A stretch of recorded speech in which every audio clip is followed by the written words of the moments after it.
बेसबर vote for sure. लग रहा है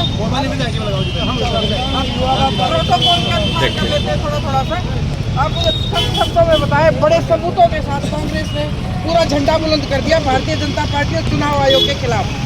देखो, राहुल गांधी जी ने जो वोट चोरी का मामला उठाया है जी। वो प्रूफ हरियाणा का अंदर कैसे कैसे वोट चोरी हुई इसके सारे सबूत दिए जी।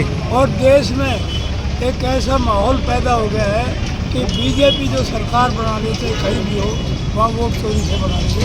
तो ये ज़रूरी है, आज इलेक्शन कमीशन की भूमिका जो है वो जैसे बिहार के अंदर SIR किया और जैसे वोट काटी गई या वोट फर्जी बनाई गई, ये हरियाणा में भी कांग्रेस पार्टी जो है पूरी तरीके से इस बात का ध्यान रखेगी। अब BLA 1 और BLA 2 पहली बार मुकर्रर किए हैं राहुल गांधी जी के, उससे अगर हरेक को वोट को स्क्रूटनाइज करेंगे, देखेंगे और हम कोशिश करेंगे ये सरकार अगले इलेक्शन तक वोट चोरी ना करे। अब तो आपके पास सारे सबूत आ गए और इन्हीं दिनों में बिहार में चुनाव होगा, आपको लगता है कि आपकी चोरी रुकी होगी? नहीं, मैं ये समझता हूँ थोड़ा बहुत तो फर्क पड़ा होगा, लेकिन जिस तरह से अमित शाह वहाँ पर डेरा डाले हुए पटना, जिस तरह CCTV कैमरे बंद कर रखे हैं वोटरों के, वो सारा सिस्टम और मैनेजमेंट तो करे हुए हैं। लेकिन देखो, लेकिन जिस परसेंटेज से जो ज़्यादा परसेंटेज से हुआ है उसका परिणाम आएगा। लोगों की वो इच्छा है कि अपने जो है तेज से ये सरकार आए और कांग्रेस की सरकार बने और बीजेपी का लोगों की इच्छा है। इलेक्शन कमीशन सबसे बड़ा दोषी है, जो बीजेपी सरकार, इलेक्शन कमीशन और कांग्रेस को अब बैलेट पेपर पर वोट कराने का जो है ना, ये अभियान भी चलाना चाहिए। सारे देश में अभियान होना चाहिए और वोटिंग जो है बैलेट पेपर से हो, नहीं कि EVM से। EVM खत्म करो और बैलेट पेपर से।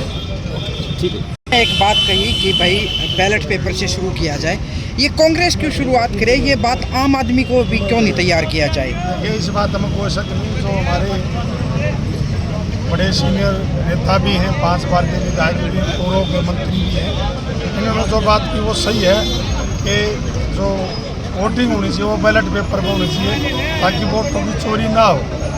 और आपने देखा इतने बड़े स्तर पर हरियाणा प्रदेश में वोटों की चोरी हुई कि 25.5 लाख वोट मिली।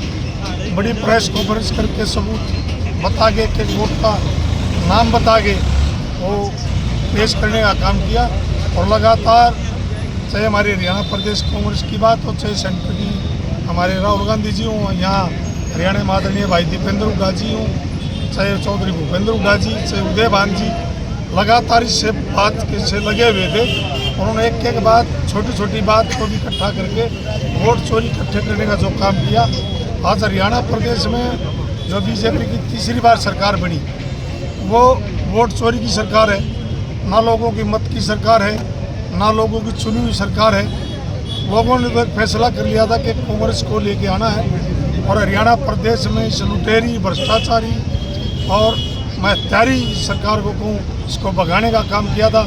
आपने देखा 25 लाख, 25.5 लाख वोट, हम मात्र 22,500 वोट से आ रहे और कुल 22,000 से पूरे हरियाणा प्रदेश में।